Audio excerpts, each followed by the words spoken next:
So you don't know what happens now that the US Supreme Court has ruled that Donald Trump's global tariffs are illegal, but you don't want to look like a thicky dum-dum in front of all your mates. Here's a quick rundown before you're called a disgrace to the nation as well. On Friday night, the US Supreme Court ruled that Donald Trump's tantrum tariffs that he brought in last April using a stupid chart and a dogshit equation that didn't make any sense were no longer, and actually never should have been, allowed. That's because Donald Trump had brought in the tariffs on the basis of there being a national emergency that only tariffs could fix. And basically last night was the first time that the US Supreme Court had got round to having a look at what those national emergencies were. And their general conclusion was, are you fucking joking, Donald? None of these make any sense. They included the so-called public health emergency caused by Mexico, Canada and China purposefully pumping drugs into the US. Not true. And the national emergency caused by Brazil threatening to ban Elon Musk's X. I'm not joking, that's one of the reasons they tariffed Brazil. Now obviously these reasons are so fucking stupid that even two of the Supreme Court justices that Donald Trump appointed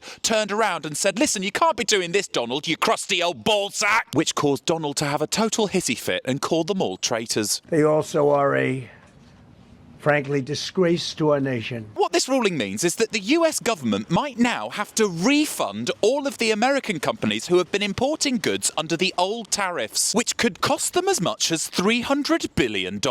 Lol. But wait, Donald's got another ingenious idea up his Big Mac stained sleeve. He's going to use Section 122 of the 1977 Trade Act. Fuck yeah! To which the Supreme Court were like, what the F is that? To which the White House said, yeah, exactly. Yep, We've got you now, dickheads. Because Section 122 of the 1977 US Trade Act allows the president to impose up to 15% tariffs on countries around the world. And because it's never been used before, the courts have never had the chance to look at the fucking wording, so they don't know if it's allowed or not. So now the courts are like, for fuck's sake, has anyone heard of this Section 122? And everyone's like, no, and it's going to take them fucking ages to look at it. So in the meantime, Trump's replaced all of the old tariffs with a blanket 10% tariff on everyone on the planet. But according to Section 122, he's only allowed to do it for 150 days before he has to get congressional approval, which is something Trump definitely doesn't fucking care about and will probably ignore. So all in all, we're still in tariff land. Brilliant.